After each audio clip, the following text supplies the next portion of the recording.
Okay, it's all you.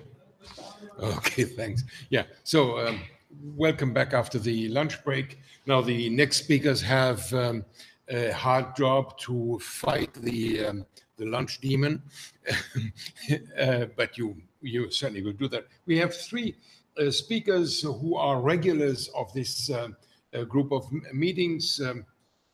Robert Delfino from St. John's, Dennis Scrandis also from St. John's, and Richard Fafara from the Adler Aquinas Institute. And I believe I met them all several times over the past decades or so. So we're very much looking forward to that. So Robert told me that he is a that he's a conscious slave at St. John's University and running around doing philosophy. So we are very much looking forward to hear a note on abstraction and the principle of individuation, which very much fits to what we had this morning. Yes, but teaching at St. John's is a labor of love. All righty. So a note on abstraction and the principle of individuation. The title is important. It's a note. It's not going to be an earth-shattering thesis, but it's important. Thomas Aquinas wrote his famous metaphysical work, De Ente et Essentia, on being and essence, when he was only about 30 years old. In it, he presents an impressive account of abstraction and predication, building off of the work of earlier thinkers, such as Aristotle and Avicenna. In addition, he makes his own significant contribution to this topic by focusing on the primary of existence, esse in the Latin, over essence. As I shall explain later in greater depth, this contribution allows Aquinas to solve the age-old problem of universals by relying upon a kind of non-precisive abstraction, wherein the essence is considered absolutely. The essence considered in this way abstracts from every existence, a qualibus esse, but in such a way that it excludes none of them. And as I shall also explain below, this contribution allows Aquinas to explain how predication is possible, how it works. For example, how is it possible to predicate man of individuals such as Socrates and Plato? The converse to the problem of universals is the problem of individuation. And it too has ramifications for Aquinas' account of abstraction and predication. In De Ente and Essentia, which by the way, I'm going to abbreviate from time to time as in De Ente, just to shorten it, Thomas holds that the principle of individuation is designated matter. That is, as Aquinas says, matter considered under determined dimensions, such as being 2 feet tall, 3 feet long, and 1 foot wide. Perhaps a dog might fit that description. Aquinas holds that designated matter must be included, but only indistinctly, in man, which is the essence signified as a whole. But he holds that designated matter must be excluded completely from humanity, which is the essence signified as a part. However, in his commentary on the De Trinitate of Boethius, Aquinas acknowledges problems with holding that designated matter is the principle of individuation. I'm not going to get into those now. We can talk about them later if you're really excited about individuation, as I know all of you are. And about a year before his death, in a work titled Response to John of Vercelli, Master General of the Dominicans, concerning 42 articles, Aquinas argued that, quote, everything in accordance with the way it has existence, esse, has unity and individuation, end quote. In addition, other scholars, such as Jorge Gracia, have argued extensively that existence, not designated matter, is the principle of individuation. For these and other reasons that I'm not going to get into, I shall discuss in this presentation some of the changes that need to be made to Aquinas' account of abstraction in De Ente if we defend the view that esse, in other words, existence, not designated matter, is the principle of individuation. First, I shall give a brief overview of Aquinas' account of abstraction in De Ente. Second, I shall briefly discuss his existential contribution. Third, and finally, I shall provide a very short sketch of a revised understanding of abstraction. Unfortunately, given the complexity of this topic and the short amount of time I have, thanks, Richard, I cannot do justice to the issues at hand. And I also have to assume on the part of the audience some familiarity with these topics. So sorry about that. I probably could talk about this for an hour, but that's not going to happen today. Finally, before I begin, I would like to thank Jorge Gracia for making me think about some of these issues almost 2 decades ago. And I'd like to thank Jeffrey Bain for inspiring me to write on this topic more recently, as in the last few months. I've also received support and encouragement from Peter Redpath, Jonathan Studi, and Richard Fafara, who has generously donated 5 minutes of his time today to me. Thank you, Richard. I'm kidding. He didn't donate 5 minutes of his time. He donated all of his time. No. I'm kidding. All right. In De Ente and Essentia, Aquinas discusses 2 kinds of abstraction. Abstraction without precision and abstraction with precision. Don't you love this terminology? An example of abstraction without precision would be abstracting the genus animal from your experience of dog and cat playing together, perhaps in your yard. This kind of abstraction, as do all kinds of abstractions, has a positive and a negative aspect. On the positive side, we focus our mind on some aspect of the thing or things we wish to consider. On the negative side, we ignore, in the sense of not paying attention to, some aspect of the thing or things in question. So, for example, when abstracting the genus animal from the dog and cat playing in my yard, I focus on what they share in common, the fact that they are living, corporeal substances with the power of sensation. At the same time, I ignore what they do not share as animals. For example, that they belong to different species, that they have different dimensions, different color fur, and so on, even though I am aware, of course, of those differences.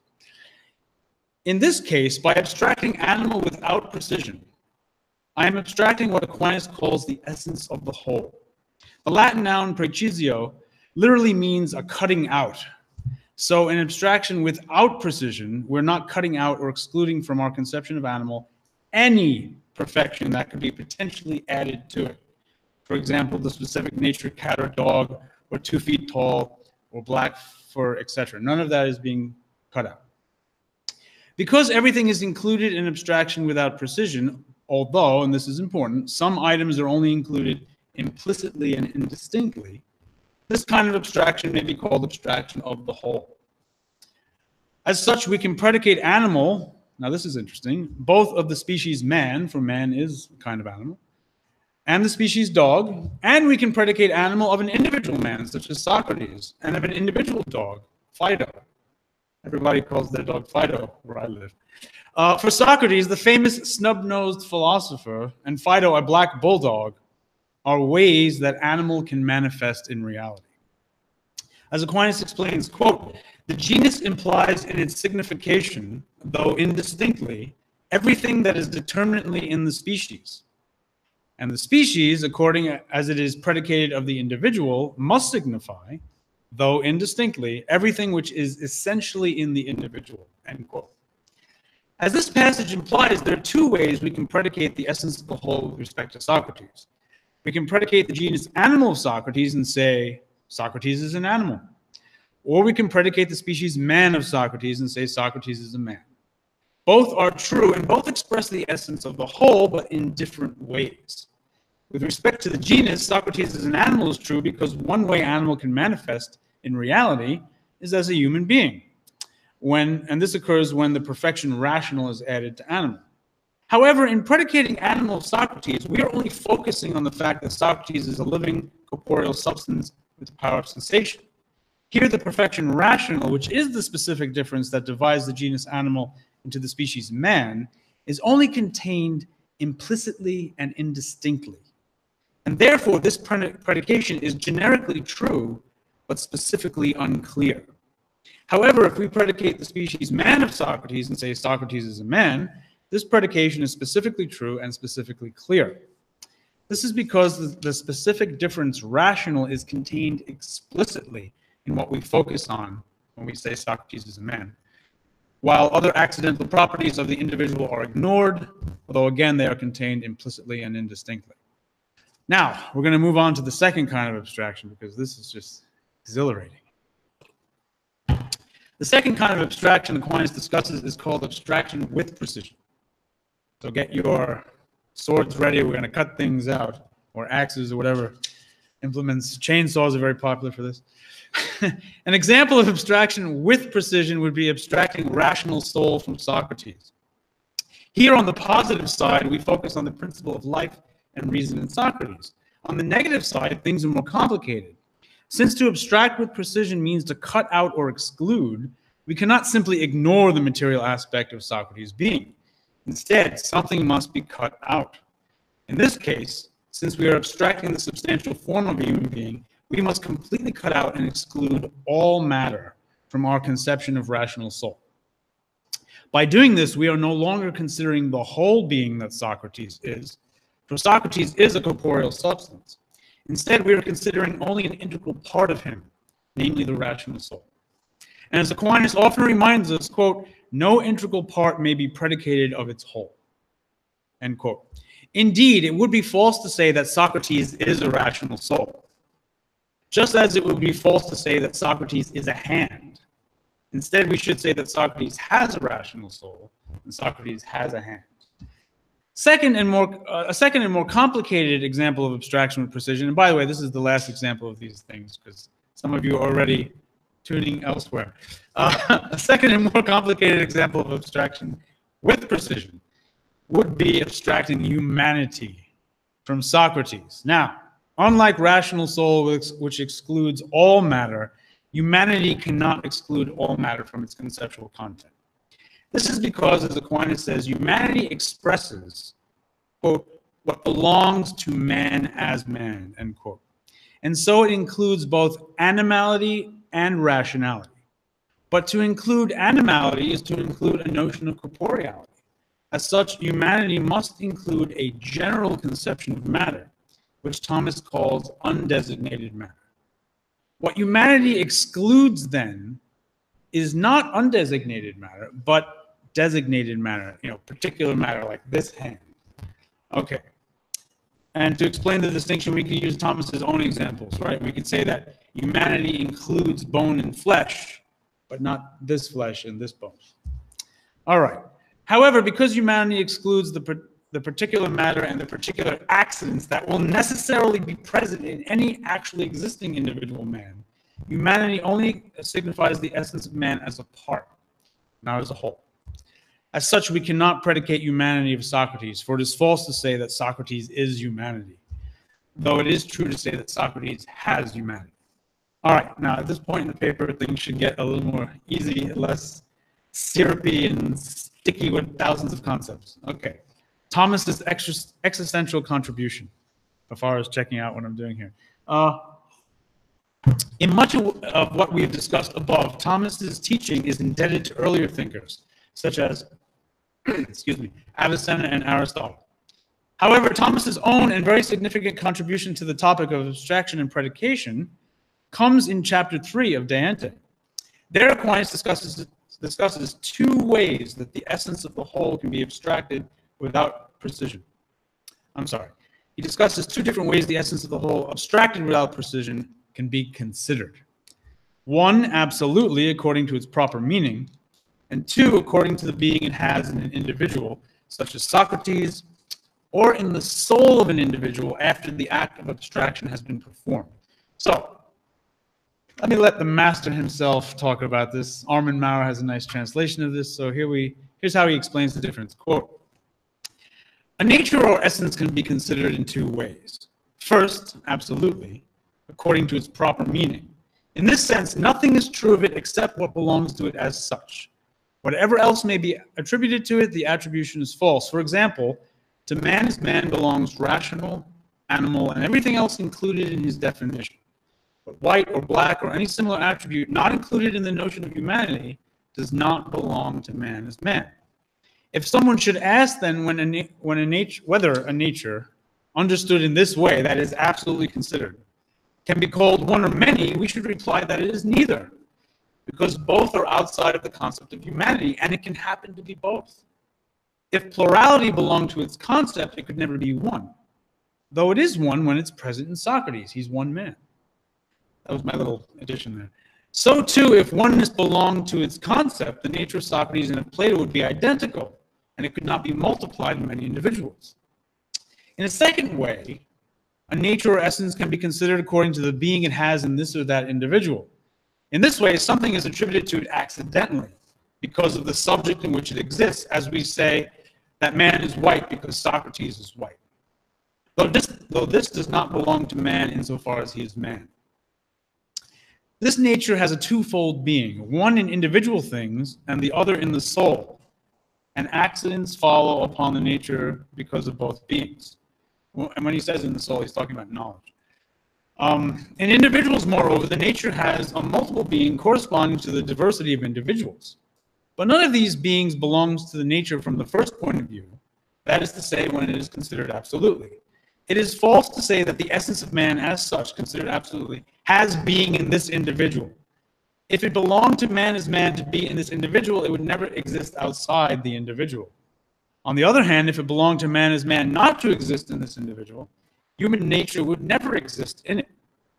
It is true to say, however, that it does not belong to man as man to exist in this or that individual or in the soul. And this is the whole point he's been working up to, and the point I want to stress today.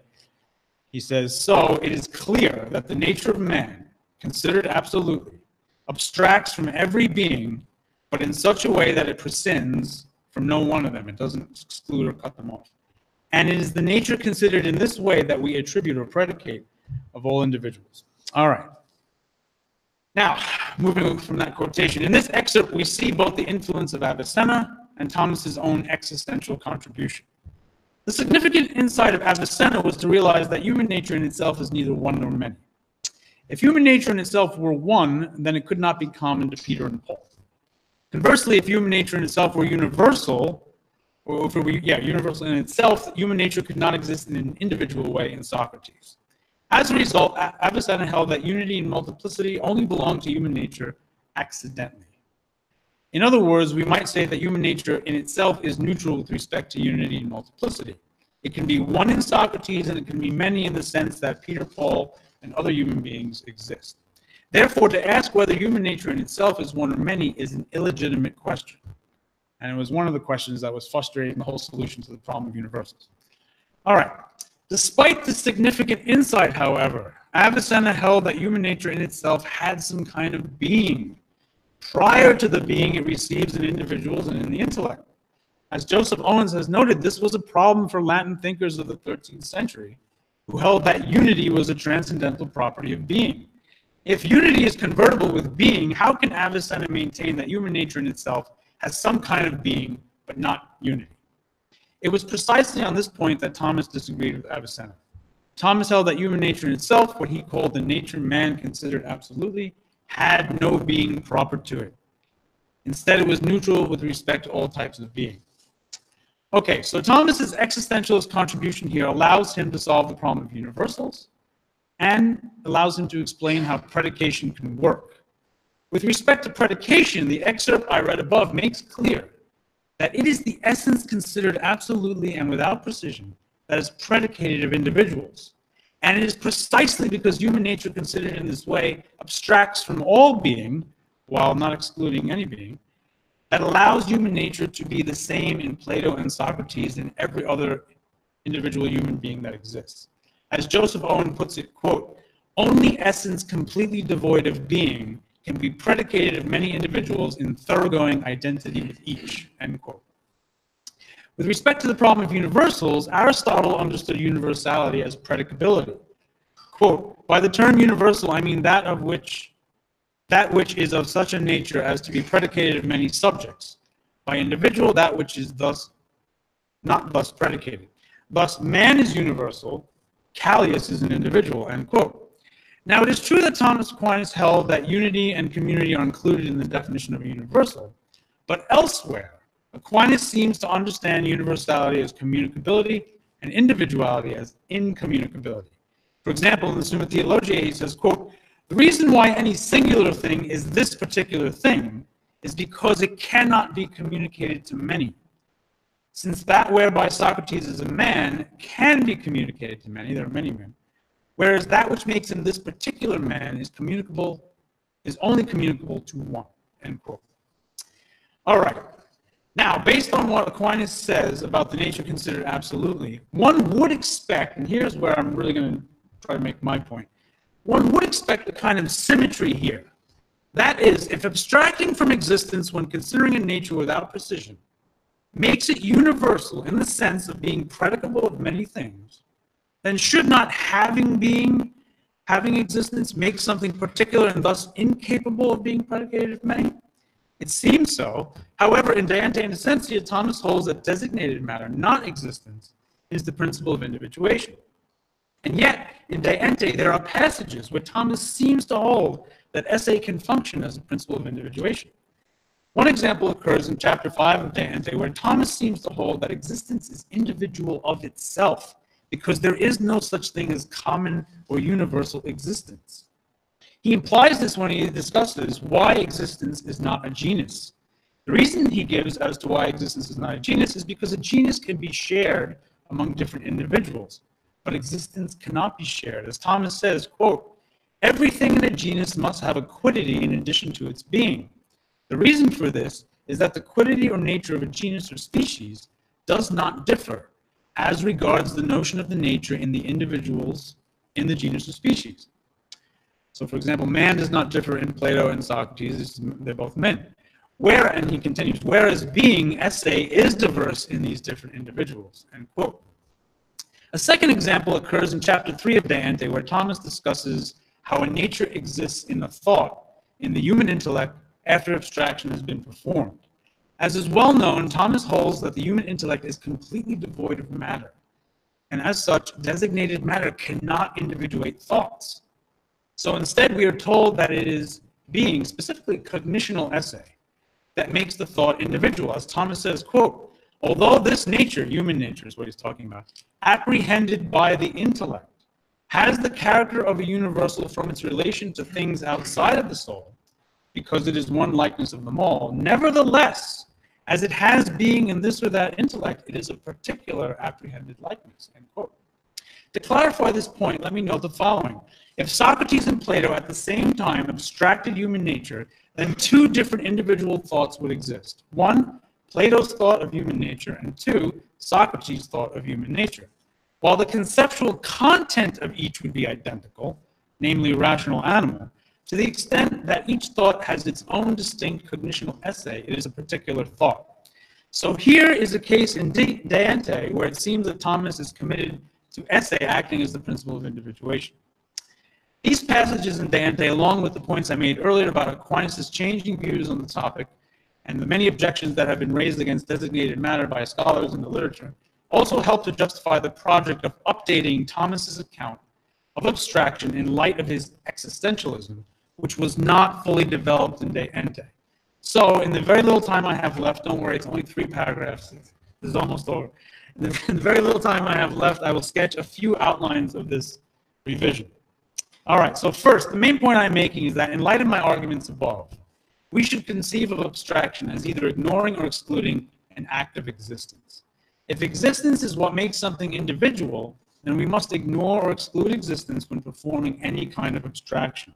This is the only way to produce an abstract or general notion of something, and this is in harmony with what Aquinas says about abstraction in his commentary on Aristotle's Metaphysics. There he says that when abstracting a nature, the mind apprehends it, quote, without apprehending the individuating principles, end quote. Second, despite this proposed revision, we can still keep much of what Aquinas has said in De Ante. For in ignoring or excluding existence, we must also ignore or exclude those particular properties that accompany something because it has existence, either in reality or in the mind. In the case of corporeal substances, this means ignoring or excluding particular material properties, such as determinate height or color. And in the case of a thought, it means focusing on the conceptual content, while ignoring or excluding that it is a particular thought in a particular person's mind, and also ignoring or excluding any accidents we've attached to that thought, such as genus or species, depending on the context. This is in harmony with Aquinas' point that universality is only an intellectual mode of understanding, not an intellectual mode of existence. For Thomas is clear that a thought in a mind, insofar as it has existence, is a particular thought. The universality comes from the information in the conceptual content. For example, when we judge that the abstract information rational animal has a relation to all individual men.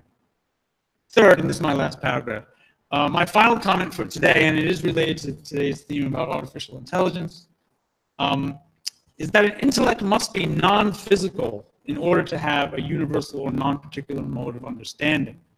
For if the human intellect were physical, then its reception of the essence would produce a substantial change. But this is not what happens, for example, when I know the nature cat. I suddenly don't become a cat when I know that nature. But because machines are physical, they cannot have the abstract or universal mode of understanding that humans can have. And to that extent, and to the extent that such abstract thought is a necessary condition of genuine intelligence, machines then, at best, can only be a simulacrum to our intelligence, something that's only weakly analogous to human intelligence. This appears to doom the project of artificial intelligence, but may in the end help save the human species for a bit longer. Thank you.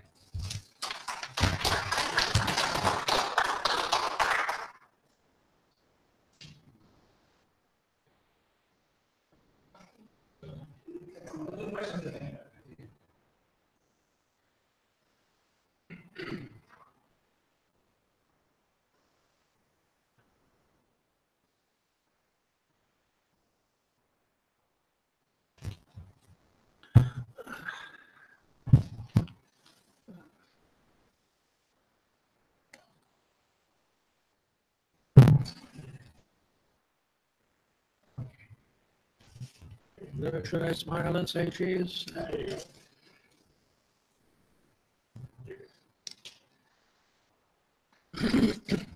Okay, so my name is Dennis Scrandis, and I'm listed as being at St. John's. I'm no longer there. I taught there for about 6 years after I retired from my real job, my daytime job. And I enjoyed it very much. I taught entering freshmen and juniors the core courses of philosophy of man, metaphysics, and ethics. And then I was also given a lot of the medical ethics courses for the pharmacy students. But I've been retired from St. John's for about the last 6 years.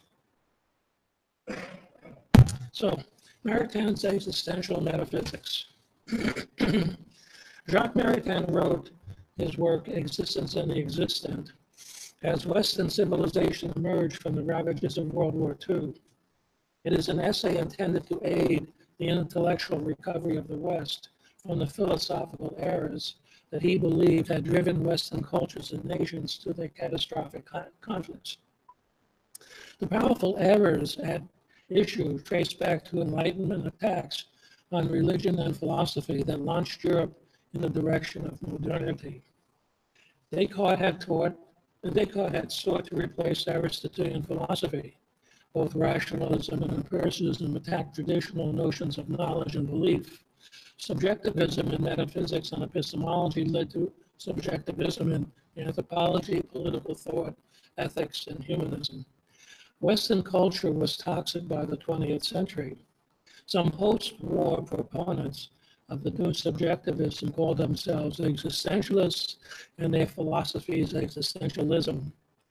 Like their predecessors, they abolished the notion of essence and conceived of man as lacking the human nature upon which rests the natural law, human rights, and a truly human social order. Maritain engaged this complex environment of contrary and contradictory philosophies. He lectured and wrote about Christian humanism, natural law, human rights, and the principles of democratic government. At the start of the post-war reconstruction of France, he served in government. Maritain had embraced Thomas Aquinas' metaphysical analysis of being, which recognizes the primacy of existence.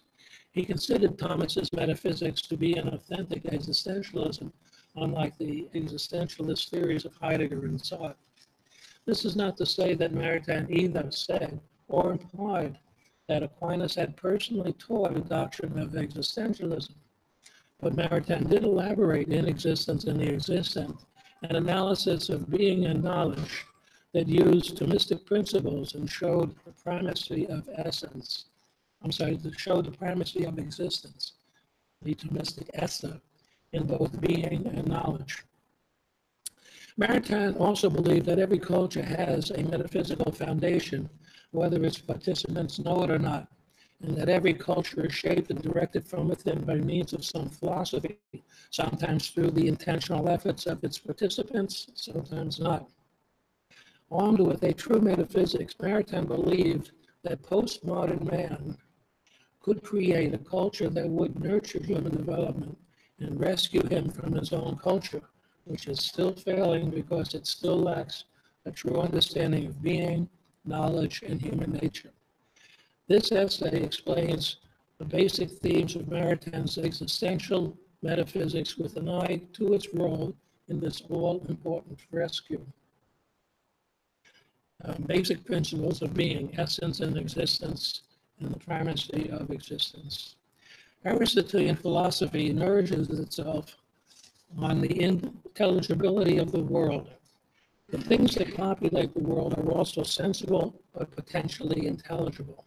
For this reason, we have knowledge of the world both by means of sensible objects, by way of our senses, and by means of sense-derived intelligible objects, thanks to our senses and an active intellectual power. Natural or material being is sensible, but its constituent principles of being, especially essence, are potentially intelligible. Now, Aquinas and Maritain taught that essence provides a being with its whatness, but not its existence, and for this reason is not a sufficient principle of a complete being. Essence needs existence.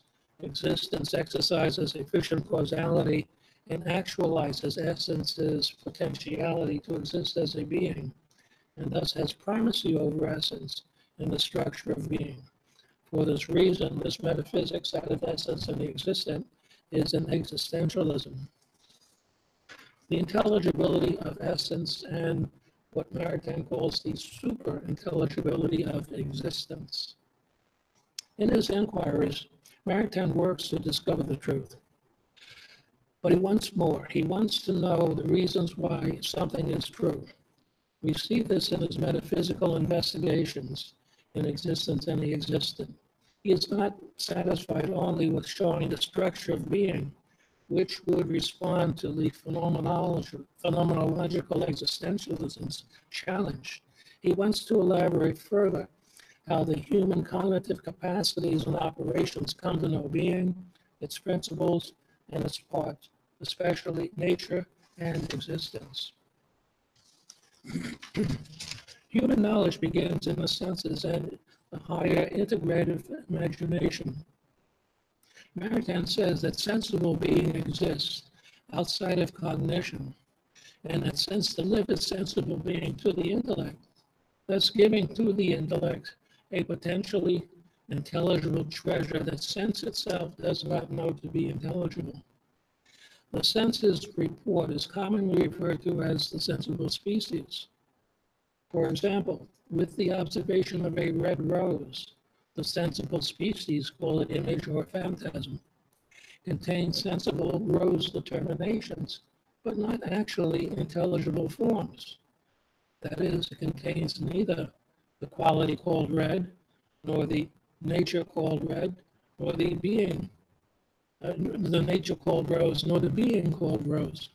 However, these natural and ontological features are latent within the sensible species, which the agent intellect has not yet illuminated. The senses, Maritain says, also attain existence in act without knowing it is existence. The intellect's operation of simple apprehension or abstraction disengages intelligible features from sensible species. Yet we also know beings, not just essences. The act of judgment restores the unity severed by simple apprehension, even as it restores essence to the existential state.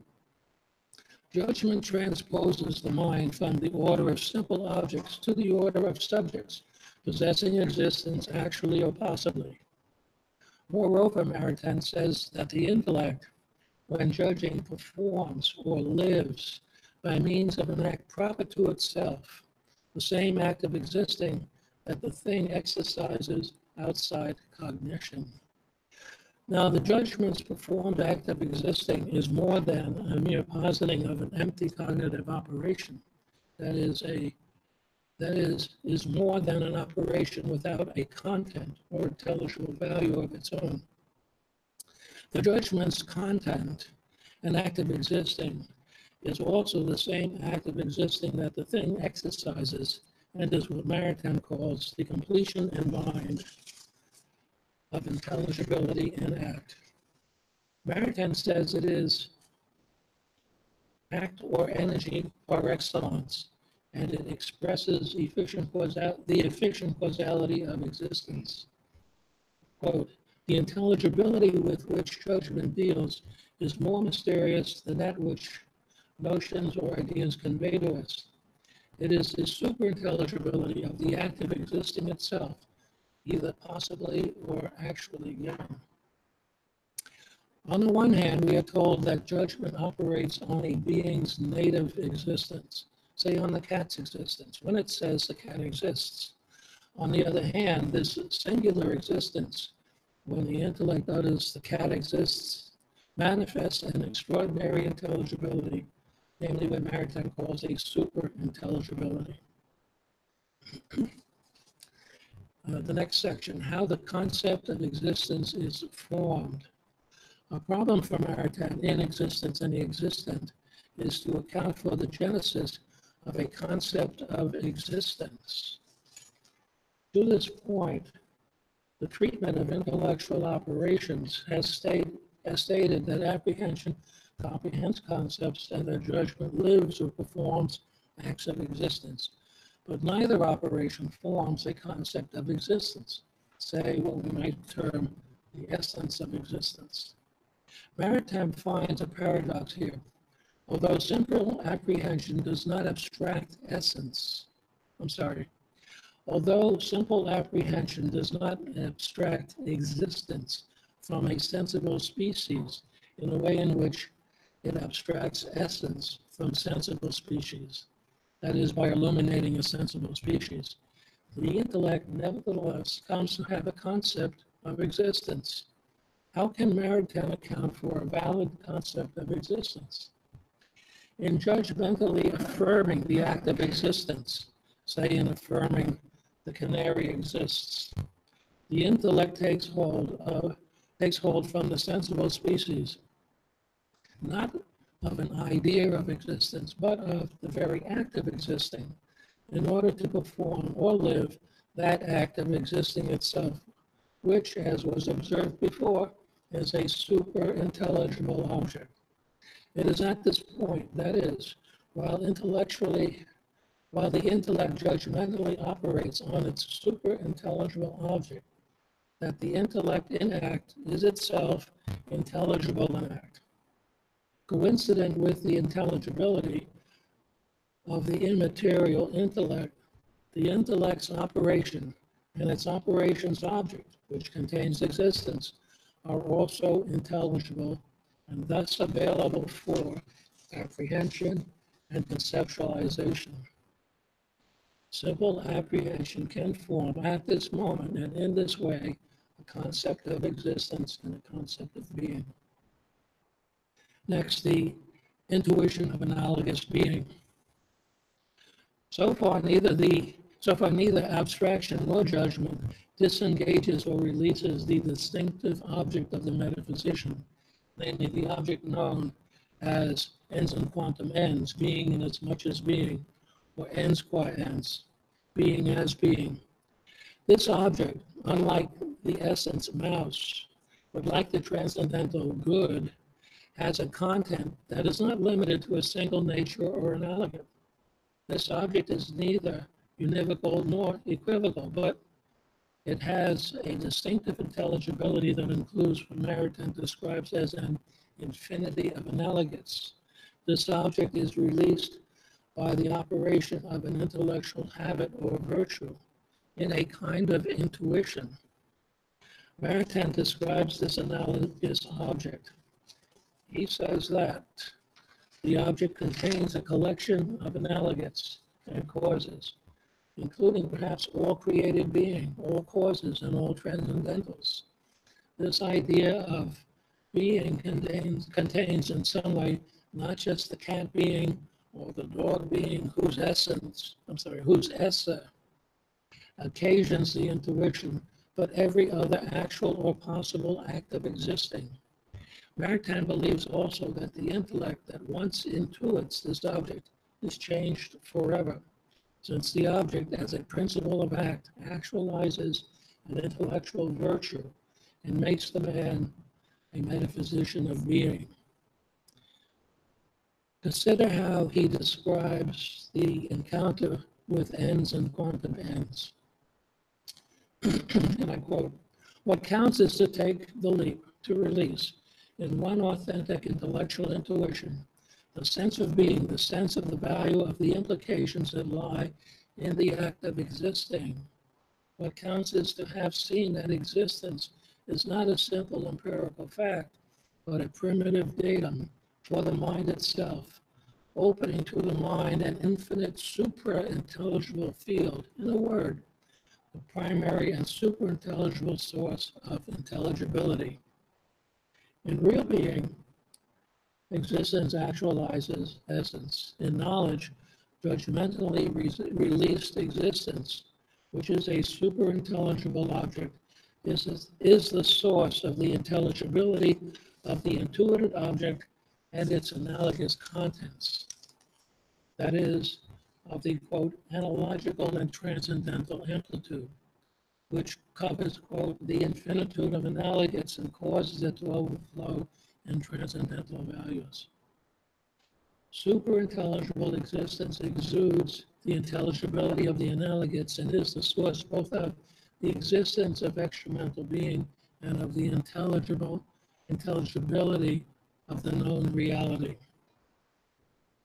The next section is the foundation of Maritain's metaphysics, the intuition of being.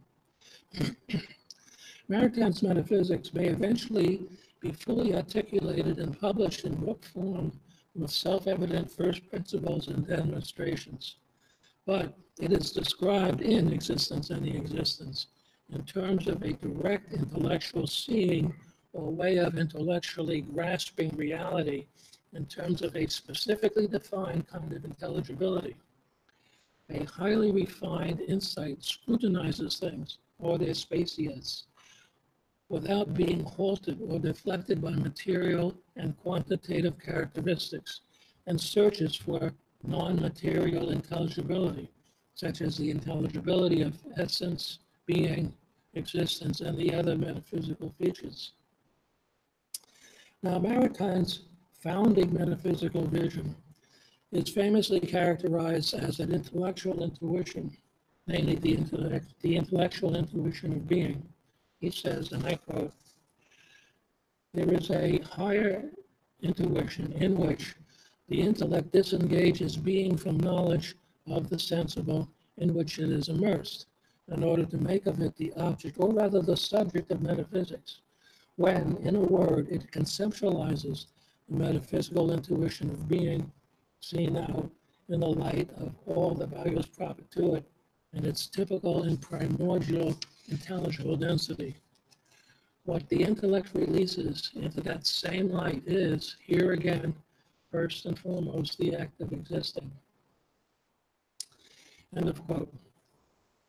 The object of metaphysics described in this quotation is the act of existing, seen in the typical and primordial intelligible density, that is, the act of existence seen as existing or able to exist without matter and seen in the light of all the values proper to it, that is, seen in reference to the transcendentals, bonum res, and so forth, the first principles, essentia, esse, and the principles, as well as the principles of identity, sufficient reason, and finality. When a metaphysician affirms that this tree exists, his or her consciousness contains more than just tree essence and tree existence. The analogous concept, being as being, is there also for the alert observer. The foundation of metaphysics seems to be a very special object, one that is immaterial and analogous, that is conceived by the operation of a special intellectual virtue in an act of intellectual judgment upon the act of existing of any, if not every, sensible being. Now we get on to some 20th century criticisms of Maritain's metaphysics. Some 20th century Thomists have debated the so-called starting point of Thomistic metaphysics. For Maritain, the intuition of being deserves the title of starting point, since it is in that act that the intellect and its habit jointly receive the judgmentally released esse, and together conceive being as being that is the subject of metaphysics. Here both the super-intelligible esse, a principle of act, and a corresponding cognitive capacity, a principle of potency, come together in the conception of being as being. Maritain describes in existence and existent the origin of the concept of being as being, in a footnote, quote, it is in a judgment declaring that being is not necessarily linked to matter, nor to any of its conditions, that the intellect abstracts being from all matter and makes for itself the metaphysical concept of being as being, end of quote. Maritain says that a negative judgment that denies that being itself, even if taken from a sensible or material species, is tied by definition or existential circumstance to matter of any sort, is indeed the intellectual operation that releases being as being. Some of these critics offer alternative points of departure. John Canassis of St. Thomas in Houston thinks that Maritain's position is fatally flawed. While Canassis acknowledges that the subject of Thomistic metaphysics includes both material and immaterial beings, Canassis thinks that Maritain's intuitive grasp of a sensible being's esse delivers a so-called material esse, and never an immaterial esse, since a sensible phantasm, the grasped esse's origin is a material source. Canassis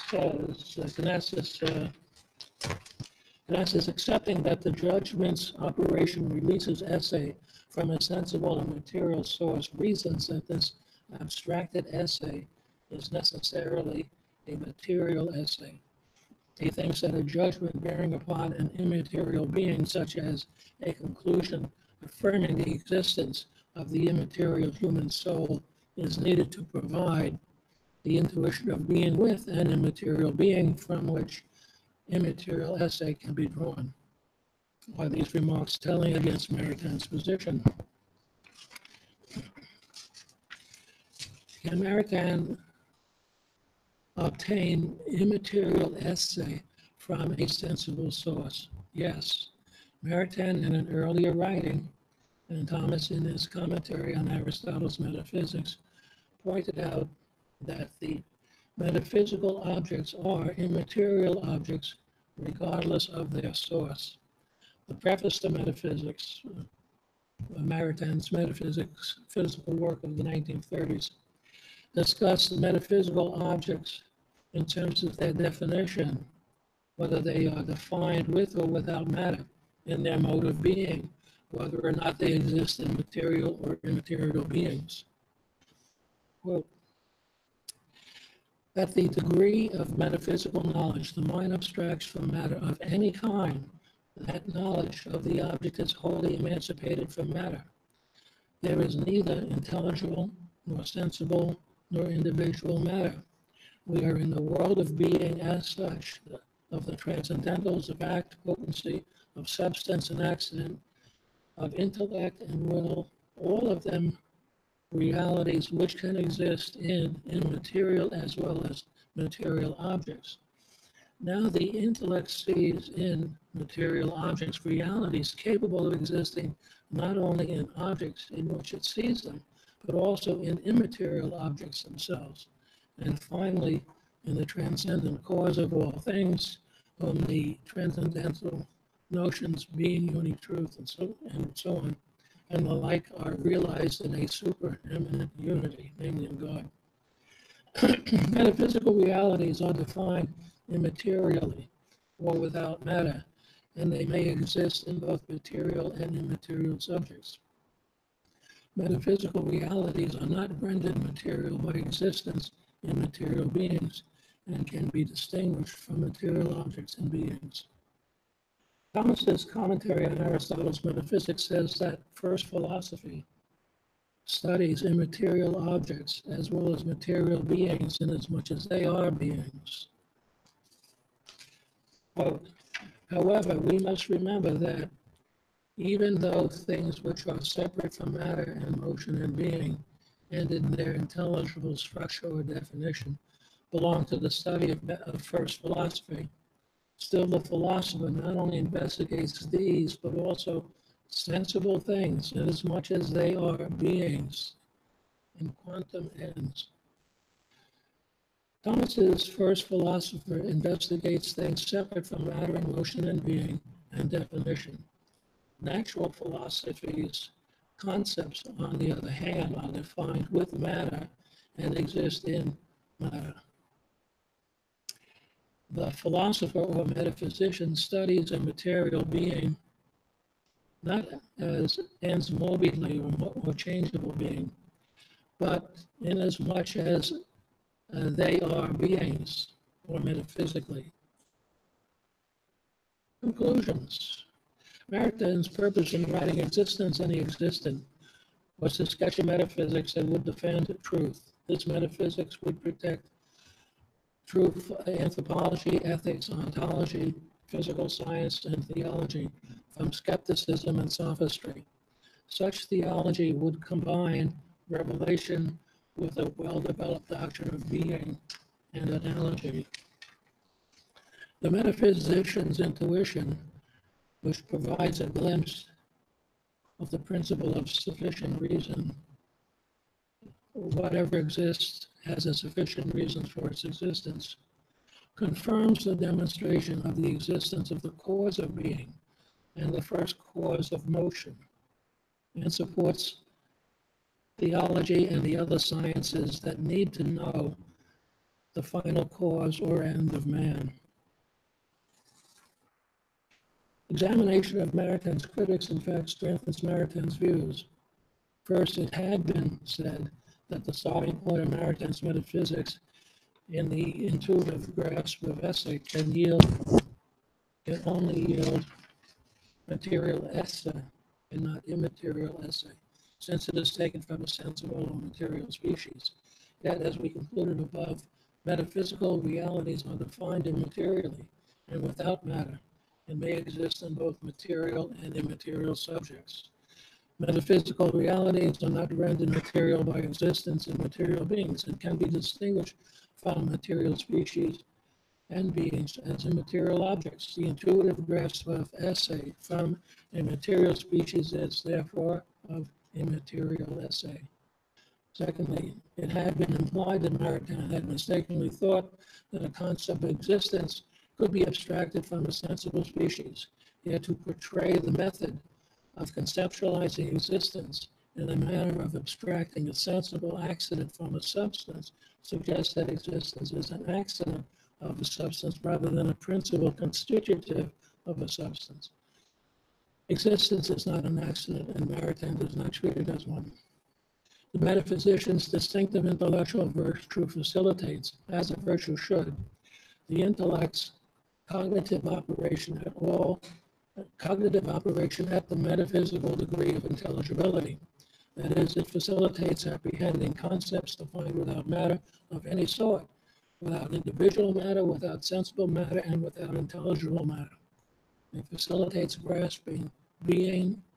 It facilitates grasping being as being, essence, existence, substance, subsistence, act, potency, causes, first principles, and such. In other words, it facilitates grasping the subject matter of metaphysics, which I submit is no small accomplishment.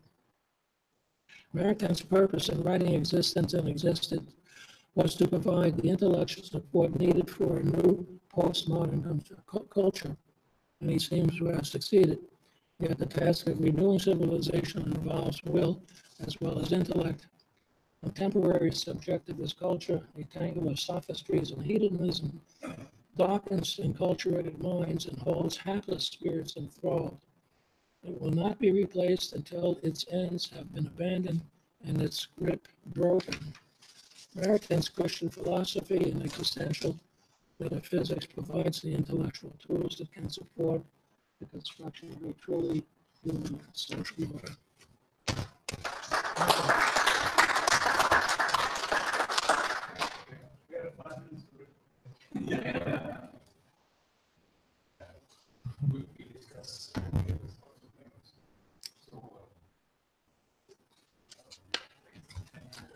Richard is next. Let me just get my paraphernalia.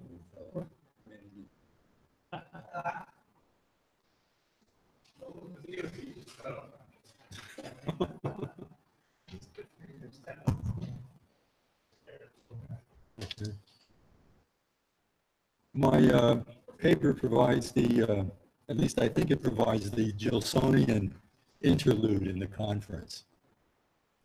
And it focuses on an essay on the role of philosophy in the history of civilization, a paper that Gilson presented at the 6th International Congress of Philosophy in Harvard almost 100 years ago in 1926.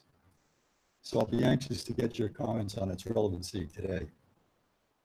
The paper focuses on 3 general tendencies among historians of philosophy. The first are those that reduce or try to reduce the history of philosophy to a study of sources and find the explanation of philosophy outside of itself. For example, Marx and Durkheim. They maintain that philosophies are necessary products of causes in history, such as physical or social elements outside of the philosopher. Even the philosopher's personality itself remains only a particular effect of those elements. Secondly, are those who try to go beyond the sources of a given philosophy and even beyond the concepts and images in which it is expressed to find the original intuition that generates it. These historians want to go beyond the materials that compose a philosophy and locate its originating intuition. And finally, a third position that Gilson proposed is not sensitive to what the social milieu imposes on a philosopher, nor to the effort by which the philosopher avoids these constraints. Philosophy on this view is above all a love of wisdom, and there is no wisdom without truth.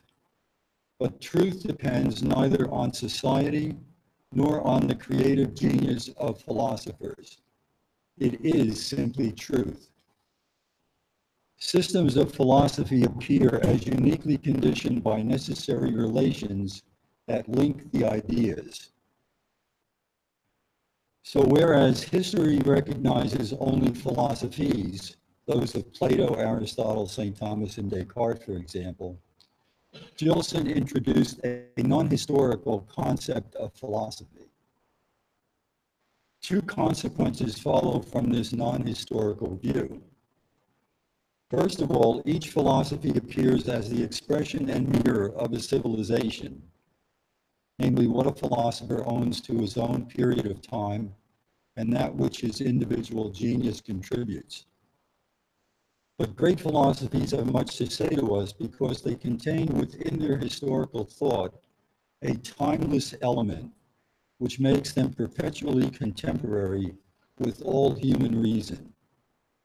Socrates' method, Plato's idea, Aristotle's nature, and Bergson's pure duration have their youth guaranteed by the necessity internal to essences that reason thinks, which is more immutable than science itself.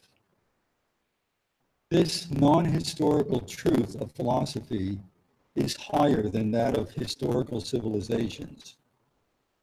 Furthermore, each civilization's worth stems from its participation in that truth which surpasses it to the extent that a civilization participates in the truth. It inscribes a message that time no longer erases. Secondly, regardless of the epoch or form of civilization on which a philosopher depends, he finds himself in the presence of ideas, in the presence of necessary essences whose content escapes his free choice. When one idea appears to a philosopher in the splendor of its truth, the philosopher moves to free and detach it from all that does not pertain to its essence, so much so that Gilson defined all philosophy as, quote, a metaphysical experiment pushed to the limit on the content of one idea, or nothing other than the universe thought in function of an essence. These three interpretations of the history of philosophy correspond to three different views of the role of philosophy in the history of civilization. If philosophies dissolve into elements taken from social milieu which give birth to them, every philosophy is an ideological expression of a given state of civilization. If, on the other hand, philosophies are original products of creative activity, philosophy no longer results from a civilization, but creates a civilization. But if philosophies are expressions of an eternal truth dominating men and societies, which discovers itself progressively by the mediation of philosophers, philosophy is neither effect nor cause, but transcendent with regard to every given state of civilization. Then Gilson moves on to the question of which one of these interpretations is true, or to what extent are each of the interpretations true. First, he claims, history shows that philosophies respond to questions posed by a given state of science and society. No one can interpret St. Thomas Aquinas, for example, without taking into account the integral influences of Aristotle, St. Augustine, and Catholic doctrine on his thought. Similarly, Descartes was influenced by the mathematical physics of his time, the corpuscular philosophy of the 16th century, and by St. Augustine. But something more than the elements of philosophy, that the elements philosophy borrows from a civilization is required. The great philosophies may represent their times not only because they gather ideas from them, but also because they try to synthesize them. Second, the intellectual currents of a given epoch do not take form themselves in human minds. Each current affirms itself so much so that it seems incapable of progressing unless it suppresses the others. And human minds become a place of conflict, only able to affirm necessary and contradictory ideas, but not able to reach resolution. This presents two options: accepting skepticism or the suicide of thought, or waiting until the currents can find their balance in the thought of a great philosopher. St. Thomas Aquinas, for example, went beyond the conflict of the theological tradition of St. Augustine and the doctrines of Aristotle to show that what seemed to be two antagonistic truths were in reality one. Descartes showed that Galileo's mathematical physics did not necessarily mean abandoning great truths about God and the soul, which were the metaphysical foundation needed for the true physics. Human thought spontaneously tends toward realizing unity without which there is neither order nor peace, and both are found only in the agreement of ideas among themselves. Gilson maintained that the agreement of ideas constitutes the base of this edifice and prepares, beyond the agreement of each individual with himself, the agreement of men among themselves. Thus, the philosopher, in thinking for himself, thinks for all men and reestablishes an equilibrium, always advancing spiritual values and assuring their order, thus making possible their progress. Third, philosophy endures beyond the civilization that it expresses. We understand with effort that Plato, Aristotle, Aquinas, Descartes, and Kant, and others have something to teach us today, because each great philosophy contains eternal truth that goes beyond the accidental and the historical. A non-temporal element makes these men perpetual contemporaries to all human reason. Moreover, all great philosophies are efforts of conciliation, not eclecticism. Regardless of their historical period, each great philosopher seeks not an agreement of ideas in mutual concessions that can be assented to, nor an attempt to adapt his ideas to others. Instead, the goal is to release an idea in a pure state and make the differences that divided his predecessors vanish. Given Plato's idea, the being of Parmenides and the becoming of Heraclitus appear as illusions. St. Thomas's analogical nature all at once satisfies the rights of God and those of a creature in making the God of Denis the Areopagite appear as postulated by the universe of Aristotle. And Descartes' cogito, or viewpoint of pure thought, sees Aristotle's physics as a false spiritualism and Epicurus's atomism as a materialism without a foundation. This is why the great philosophical systems generate an interest more vast than the particular civilizations they express. Beyond the problems of each generation are the problems that man himself poses. And just as we have to go deep within ourselves to get beyond ourselves, we have to reduce ideas to their pure essences to render them necessary and universal.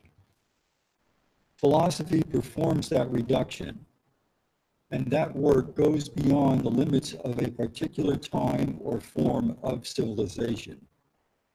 Philosophy is not even an event localized in the past, a unique moment in irreversible history.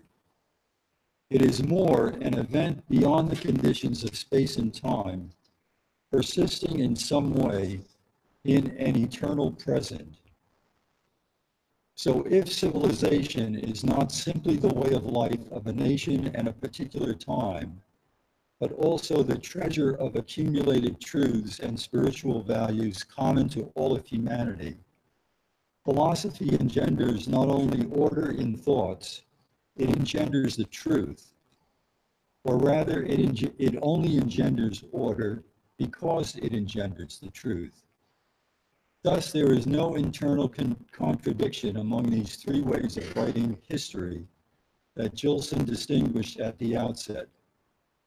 Philosophy is a result of history, but it also creates it, and its creative effort is essentially a non-temporal act of submission to the truth. Gilson's own contribution to the history of philosophy consisted of a philosophical synthesis of an existential metaphysics and a philosophical realism, both of which remained in the bosom of theology. I would posit that Gilson's Christian philosophy is well equipped to study the human person within contemporary society, in our society, which is becoming more digitalized and technological in nature. His philosophy can grapple successfully with the tragic loss of confidence in human reason and the resulting pathologies and threats to human freedom so present in Western civilization today. It can also constitute the basis for a civilization of freedom and unmasked civilizations of totalitarianism. And since I gave this paper in Poland, and Peter has already heard it, the concluding paragraph has a little bit to do with Poland. in which I said, I would also argue that due to its long historical memory, a country such as Poland, more so than countries in Western Europe, can serve as an excellent laboratory in which to sustain and nurture a Christian philosophy such as Gilson's. The Iron Curtain that surrounded Eastern European societies blocked information coming in from Western Europe, with the result that Eastern Europeans could not closely follow the changes that since World War II dramatically restructured Western civilization. But Poles in general, and Polish intellectuals in particular, have retained a picture of the civilization which preceded these changes, one in which Christianity was strong and classical metaphysics and epistemology were part of an educational curricula, one which presupposed a continuity between antiquity and Christianity and modern times, one in which the Enlightenment and Romanticism were considered dissenting voices in a civilization that remained classical and Christian, and one which had little in common with the attempts by the European Union and its elites to fashion a new European identity, turning peoples into a post-historical, post-national, post-metaphysical, post-Christian, and even a post-religious society held together by an ideology of Europeism or Europism. The long historical memory of Poles can help them see Europe from a broader perspective historically and philosophically, and remain true defenders of Western civilization in the genuine sense of the term.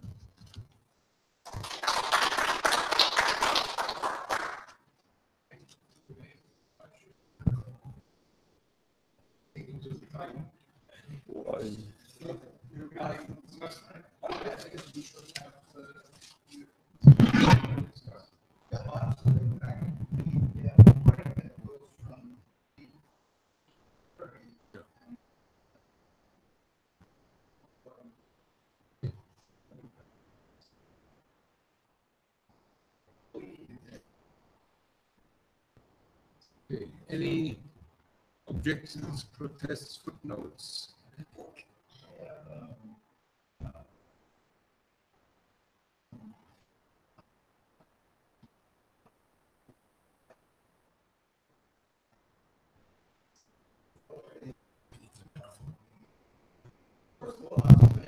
First of all, an observation about a quality that I find that Adler and Maritain and Gilson and a number of people from Toronto, the Pontifical Institute shared in common, related to the notion of philosophy, even though they might have and did disagree about specific and individual details, and that is that they all recognized the transgenerational nature of philosophy, and how it was, as Adler called it, an enterprise, that it was a civilizational enterprise.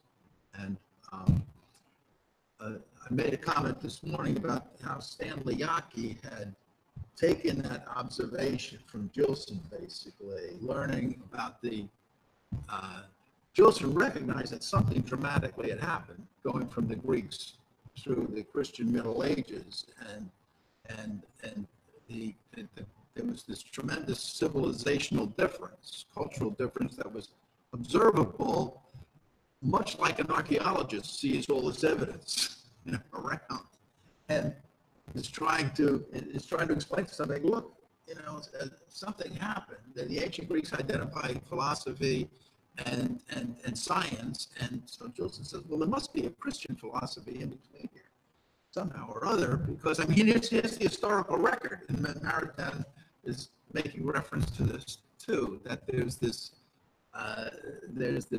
factual type of reality here, and how do we account for it other than by making reference to this philosophy. And St. Bernard of Chartres has this comment that we stand on the shoulders of giants and they elevate us by their stature. I think that we've lost that. The Enlightenment lost that.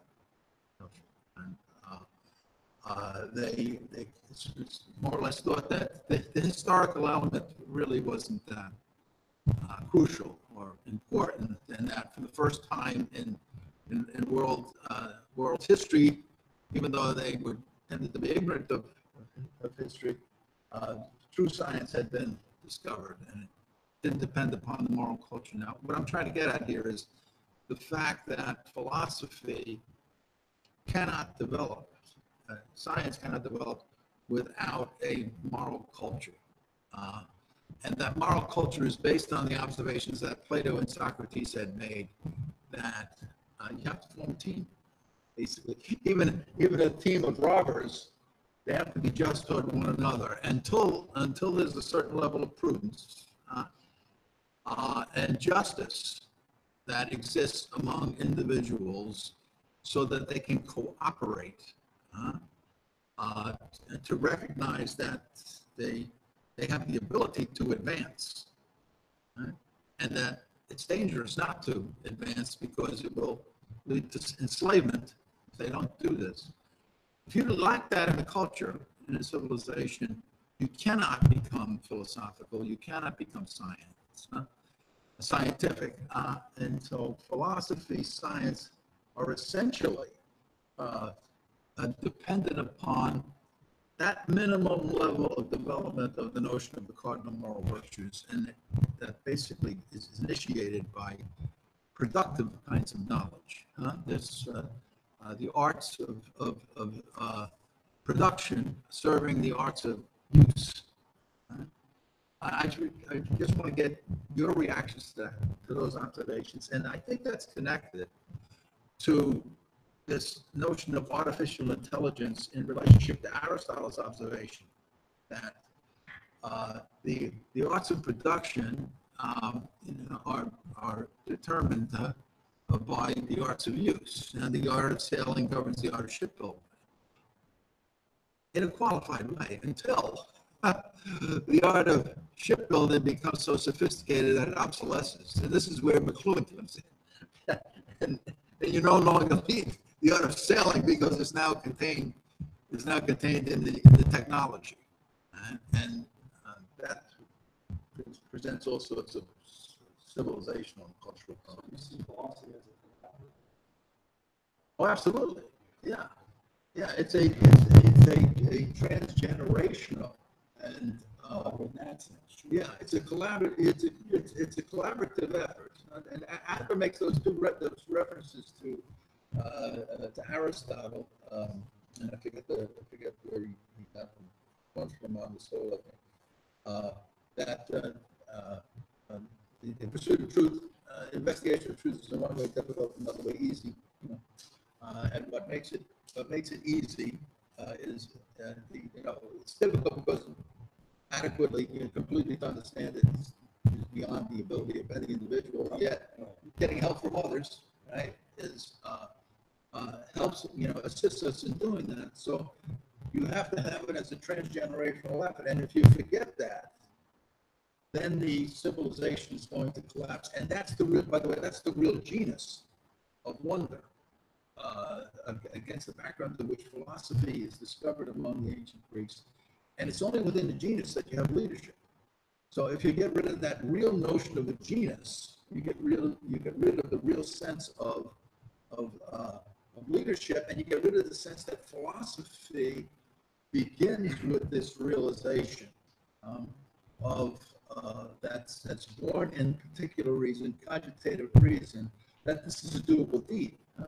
Philosophy doesn't start with the speculative, abstract kind of thinking that is devoid. It's speculative in a way, but it's applicational. It's an observation. Hey, I can't do this by myself. Yeah, you're recognizing the choice, right? And you have the sense that this is doable. Now, for me or for this, before you can make the pursuit. So the idea that just anybody can become a philosopher or a scientist, and anybody can just if you apply the scientific method, which is reduced to mathematical physics and hypothesis, and that makes you a scientist.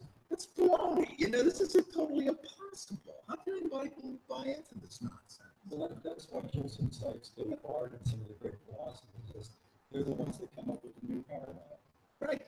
Yes, but then they can't apply it. That's the beauty of that unity of philosophical experiences.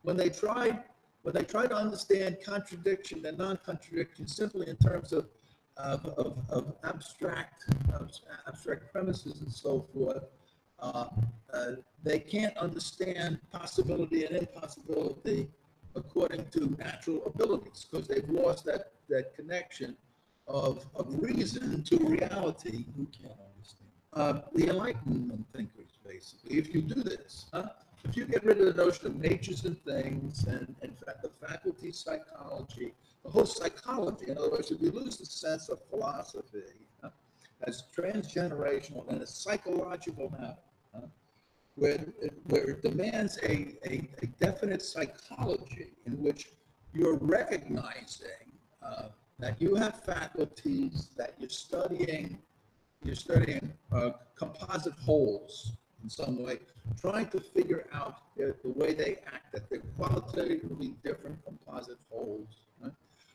And that you get a real interest in doing this because it's dangerous not to know these things.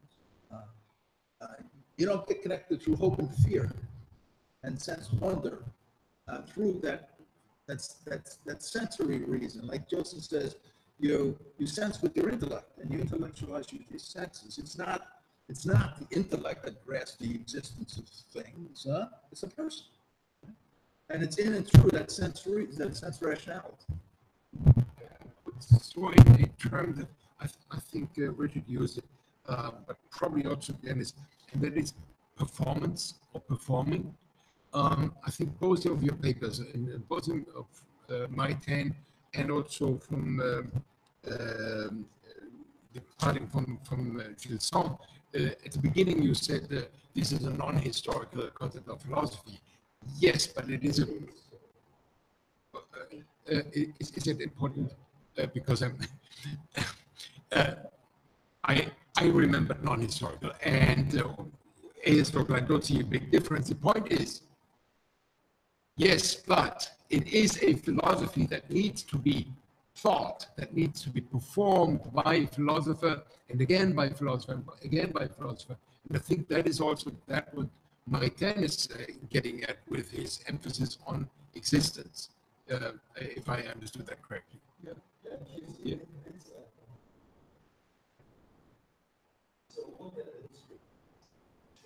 Mm-hmm. Exactly. Yeah. Yeah.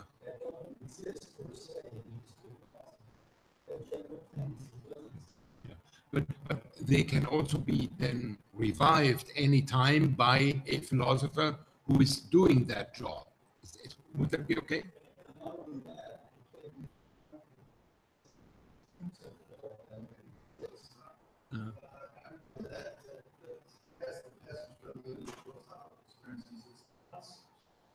Once the concepts of a philosopher leave that mind and one's experience, immediately it was centuries later. So what did I think of myself? Push that philosophical ideas up in my mind.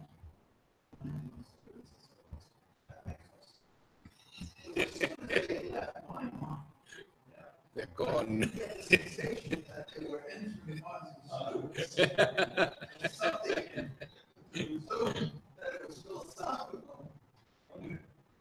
the way you forget that it's based upon what happens to the receiver.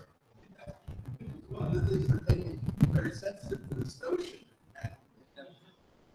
Yeah, it enters something, but doesn't necessarily enters the way you thought you thought it. Yeah, you can't really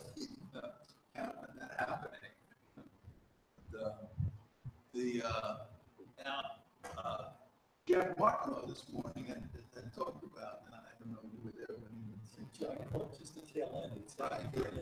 It was, but one of the things he had talked about, and Mark Stallman had focused attention on, was this difference between imagination and memory. And but what Jeff had talked about is this notion of perceiving before you can form a concept, which for human beings is an impossibility as far as I'm concerned. You perceive with concepts, right? And in perceiving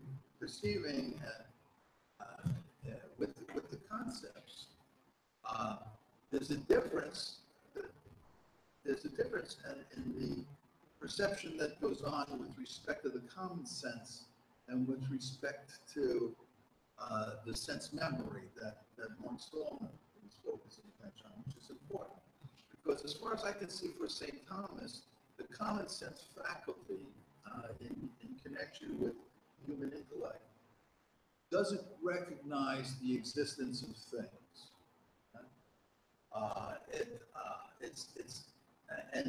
And that's where the concupiscible appetite is located.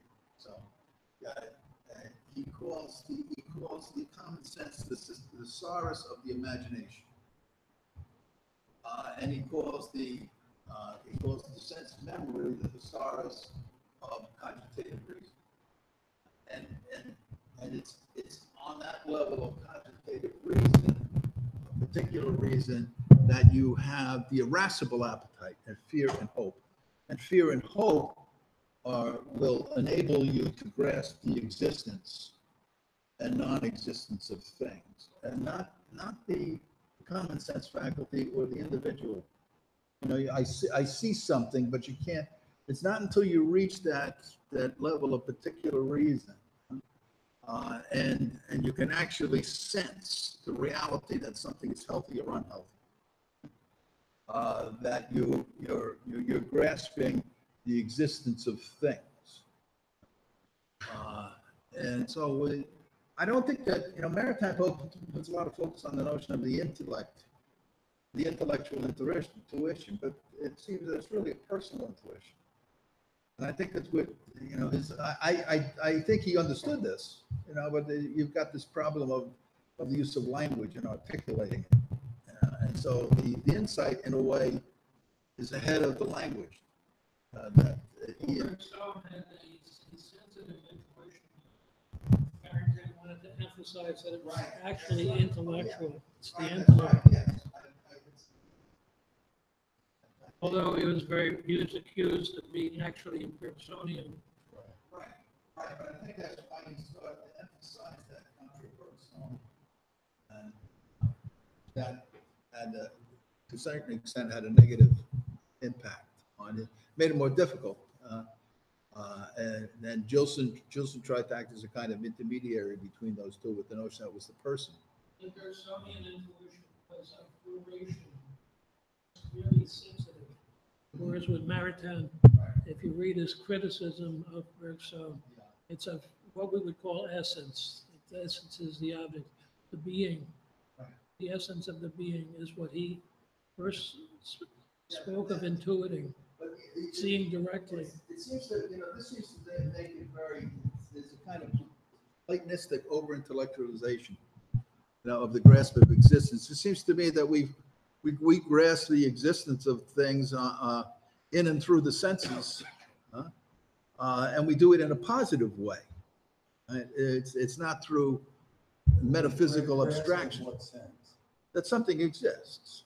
That you need to understand? Well, you have to, in order to grasp that something exists, we're grasping at some sort of a composite whole. We have a notion of a genus, we have a notion of a species, we have a notion of an individual, and this act of existing, and they're all conflated to Hobbes' essay. Right, to Hobbes' essay, right? This is, in other words, St. Thomas says, what we first sense is something that is. That's, in other words, we sense generically in our first awareness of the act of existing, right? And that's positive. In fact, Maurer makes that point in his translation in his introduction to, I think it's his commentary on Boethius' De Trinitate.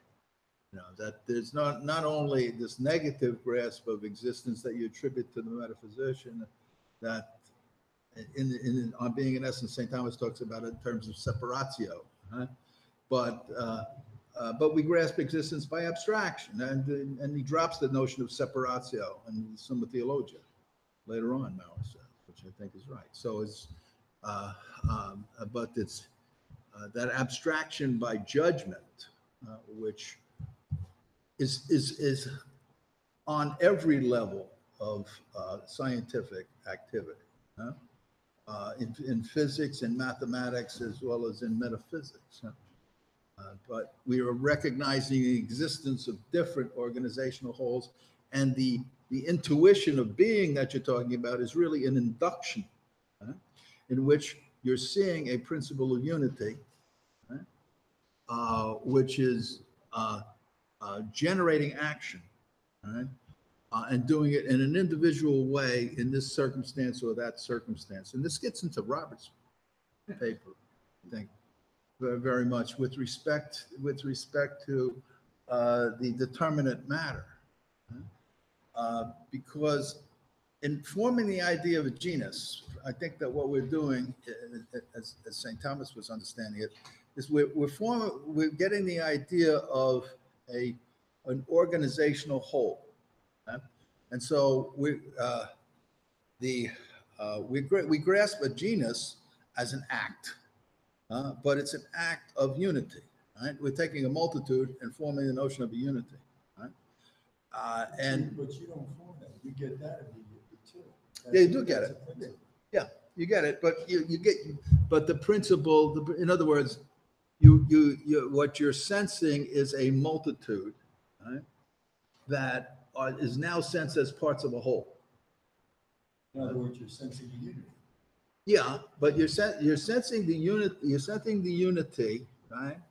In terms of a plurality, right? Like what is it?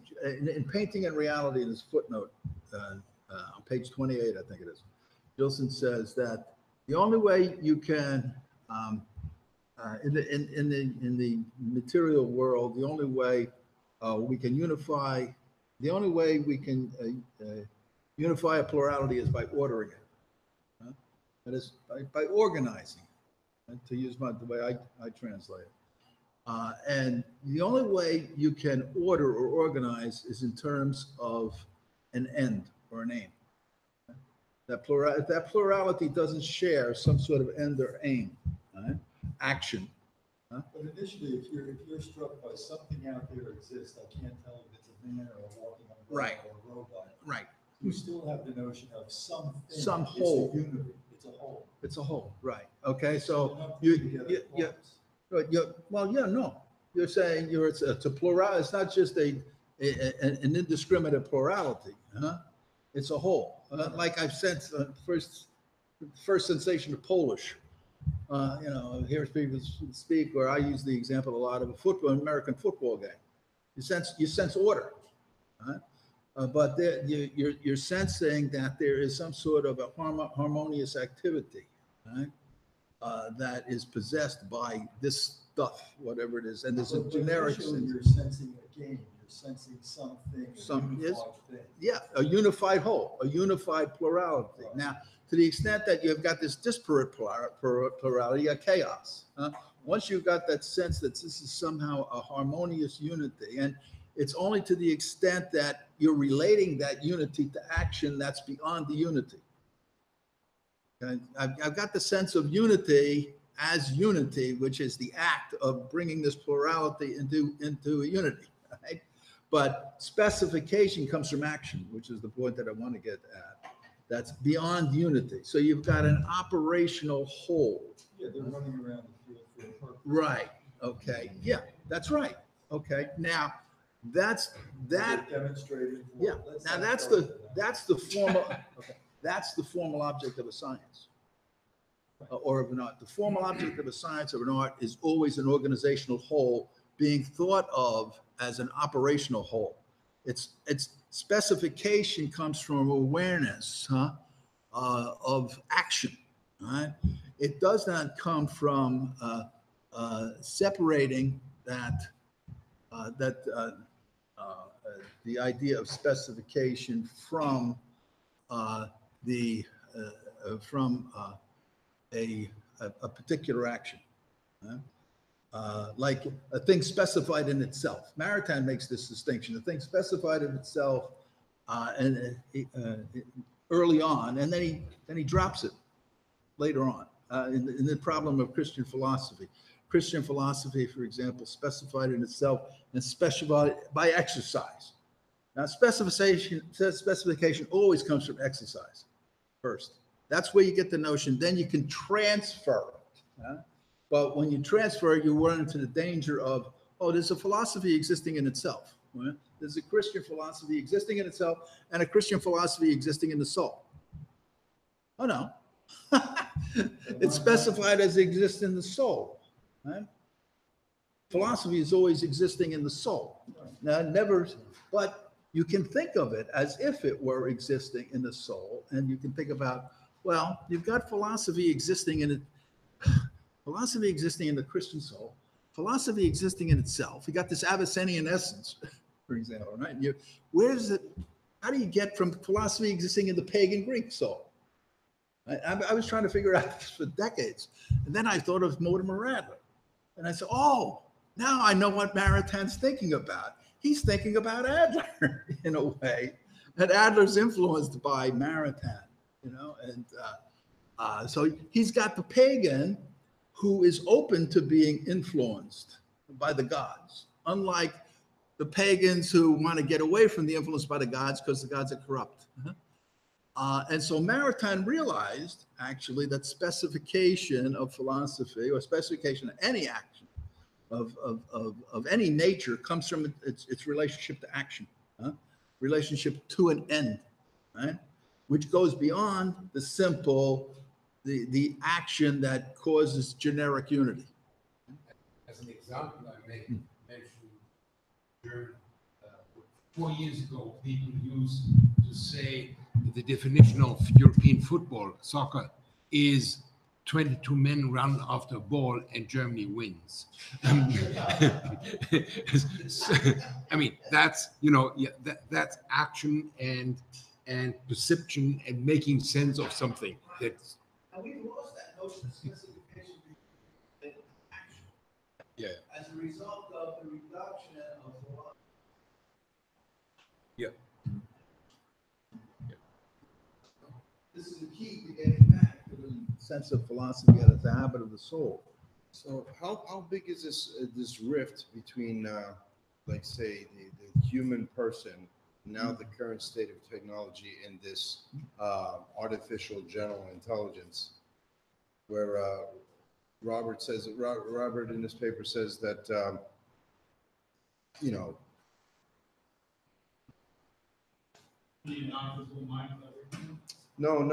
So the human person can grasp the essences and the totality of things, but the current doesn't seem. I wish the group from the Center of the Study of Digital Life were here. So there's obviously like a big chasm in between the ability of the human person, because people compare, right? And then the current state of do you think that that could ever be bridged? Like, say, we would need to know, could that ever be bridged? I would tend to think no, right? Where artificial general intelligence would be able to grasp a whole like that. Right now, we're designing them to do just specific tasks, right? Individual things. Yeah, well, I mean, there's multiple issues. One thing being lacking might be related to what you're talking about is freedom, right? Yeah. The whole point about having a non-physical intellect is that you can conceive of something that doesn't actually exist yet and pursue it. Whereas something that's physical just is what it is. Can't conceive that as doesn't exist. Okay. Not really. Well, that appears to be a big chasm in between the human person. Yeah, I mean, that's very heartening. No, that's very heartening. I'm just saying. Now, this relationship of determinate matter and individuation that you were talking about. This seems to me to be related to this notion of action. And the fact that the human form, right, the human form is incomplete as a form. And so it has to have a relationship to matter, unlike the angelic form, for example, that is active just by, you know, by being a form, to possessing accidents that enable action to be generated.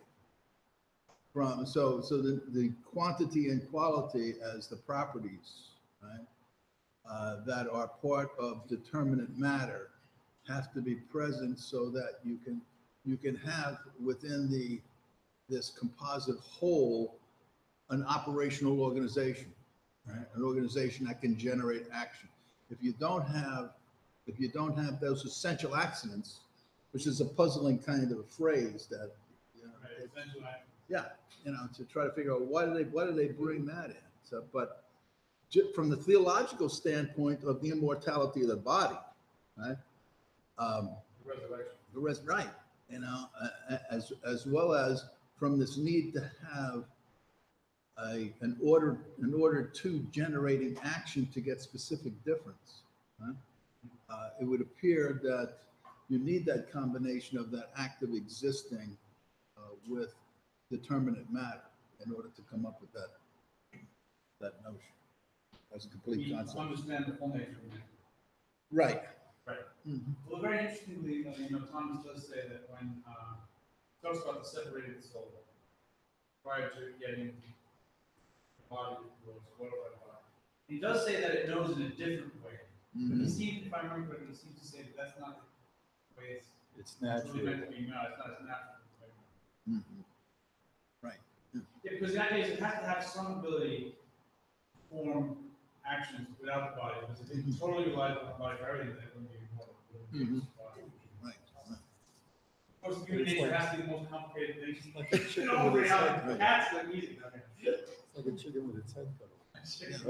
Now, okay. Thank you. Thank you. Yeah, so you have a few minutes to get ready for that next session there, and there's still some water and Okay, some cookies outside if people want. sounds good. So we'll take a 5-minute break. Thank Yes, sir. you. Thank you All right. very much.